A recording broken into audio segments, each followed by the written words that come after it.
New 4th gen Tacoma. I'm not gonna lie, this thing is gorgeous.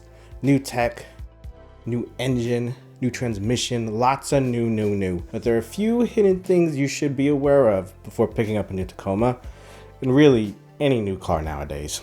Let's get into it.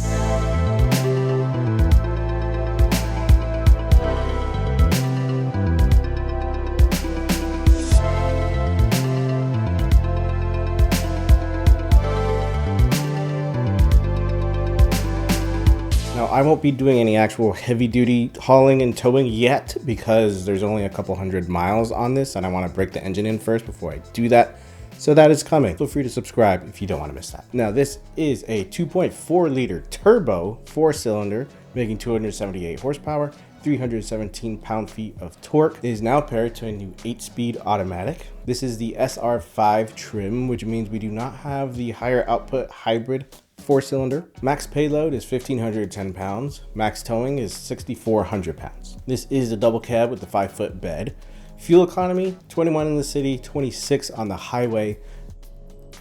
Not true. We'll talk about that. 17-inch basic wheels. I will most likely swap these out soon. Now, why the SR5? Why not a Trailhunter or a TRD Pro? Well, probably the same reason I don't have a Ferrari in my driveway.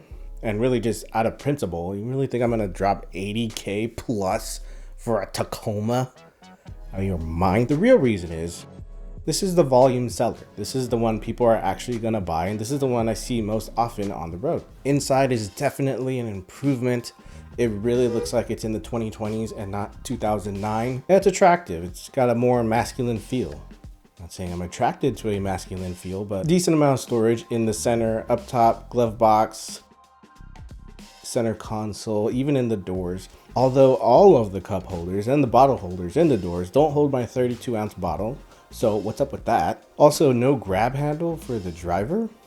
Poor marks for Toyota on that. The passenger gets a notch, not even a handle, but the passengers get actual handles, and I feel like all of these are in the wrong place, but okay. Speaking of passengers, this is the double cab and leg room is quite small. Sitting behind myself, I could definitely do a quick trip, but I would have to leave my legs at home if I had to do this for over an hour. No vents back here, but the seats do fold up to reveal even more storage in the floor. They even fold forward to reveal even more storage. This is where I keep all my ratchet straps and tools and all that stuff. Interior colors are nice, fine.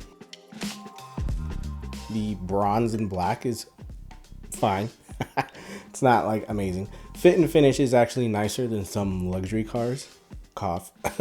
BMW. And if you're curious, this is what the interior looks like at night. Big manly knobs, except for the cute little volume button. Only single zone climate on this one. Nice girthy cylindrical grip to grab onto. Brawny traditional shifter. After doing a 16-hour road trip, gotta say, it's a nice place to spend time.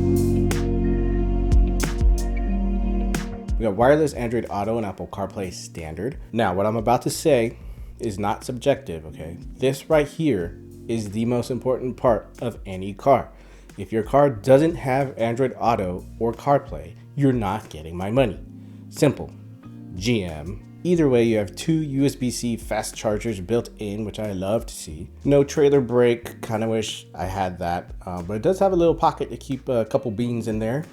I imagine that's what they intended. The cluster has a smaller digital screen and all this wasted space on the sides for 2 gauges. Here you control all your driver aids, and it's a lot. I'll just throw them on the screen for good measure. See your gauge for your battery, tire pressure, turbo boost, which is kind of cool to see. And it's not new tech without a subscription. You can subscribe to get navigation and a couple other things that are your phone already does for free.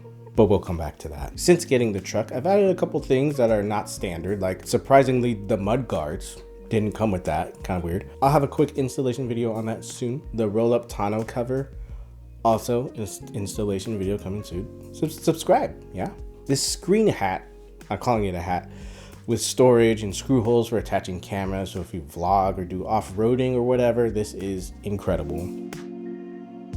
I added a 70mm 4K triple dash cam review for that in the description. You gotta protect your vehicle.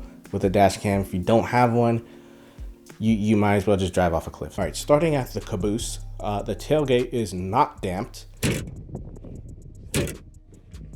If you know where to get damped hinges, please let me know. I could not find them. They don't make them? I don't know. The bed itself is pretty naked. There's no extra storage or anything, but we do have tie-down hooks all along the bed and utility rails, so that's helpful. Lighting is actually very good back here, even with the tonneau cover on. Again, this is the 5-foot bed, not the longer 6-foot bed, which is available. Integrated hitch receiver. Obviously, I guess it's not obvious because I recently drove a Hyundai Santa Cruz, their truck thing, and it didn't come with a hitch. Like, how can you claim to be a truck and the hitch is a dealer option? I don't know, I digress. 7 and 4 pin connectors for your trailer. All right, back at the face of it. Standard LED headlights, integrated fog lights. Love that, looks sick. The whole face is gorgeous. This is supersonic red, and it's a lovely red. This is an optional color, by the way. Most Tacomas you'll see will be on the monochromatic spectrum.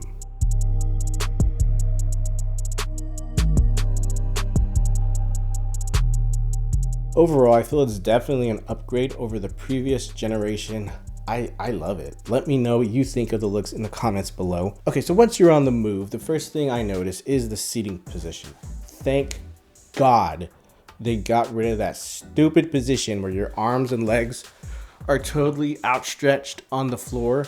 Hey, why did they do that? Why did they do that? I'm so happy that it's gone. The seating is normal, it's comfortable. This has manual seats, but we do have two-way lumbar support. But once you're moving, you'll notice it's pretty hushed in here. It's not a luxury car or anything. Ride quality is soft and truckish until you hit some major bumps that make the whole truck kind of chatter, but it's a truck thing, so it's not too crazy and it's expected. Get up and go is adequate. Flooring it is not the move. Like 30% throttle is all you need, and it's nice and strong. And when you do that, you get this horrible grunt that sounds like a bear waking up from hibernation or something. I wish there was more insulation under the hood so there's not so much engine noise. Maybe that's a dealer option. I don't know. Again, towing and hauling will be in a later video once the engine is broken in, so give me a bit of time, okay? The driver assistance is extensive. I have all the driver aids on, like lane centering, adaptive cruise control, collision mitigation, all that good stuff. And it definitely works. Reminder that this does have auto start stop, which I know a lot of people hate for some reason. No, there's no way to disable it. Just press the button every time you shift into drive. It's really not that serious. It's not that big a deal. Okay, remember how I said the fuel economy is a lie? Yeah, so best I got is 17 in the city, and that's me being a sweat, like truly trying my best. I don't know where they got 21 from. I could barely get that on the highway. I think I got max 24 mpg on my road trip. So didn't even hit the 26, and that's with the car empty. So there's that. It does, however, use almost the same amount of gas as my Mazda CX-5. So that's also very confusing. Before a truck, it could be a lot worse. So I guess it's fine. Now this truck isn't perfect. One of the first things I noticed is the tow hitch receiver has this housing around it that's kind of inconvenient. You need to buy an extra long hitch lock. A hitch tightener doesn't fit. I don't know why they put this housing around the receiver. Seems really unnecessary, but okay, sure. The wireless Android Auto, will it work today? 50-50. Very annoying. It shouldn't be this bad, but honestly, all tech nowadays is this bad, so I'm not surprised. I'm still cross about it though. Okay, I know I already talked about the subscription, and I know it's completely optional, but that doesn't excuse it from what it is.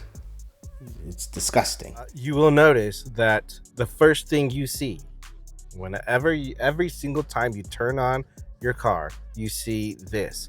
Subscribe for navigation that you get for free on your Android Auto anyways. And the Toyota name also doesn't excuse the infiltration of these useless subscriptions. Little things, little useless subscriptions like this is one step closer to normalizing them, which is the opposite of what we all want.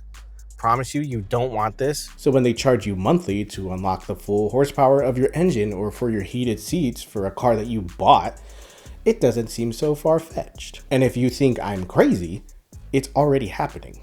Volkswagen, BMW, they're already doing it.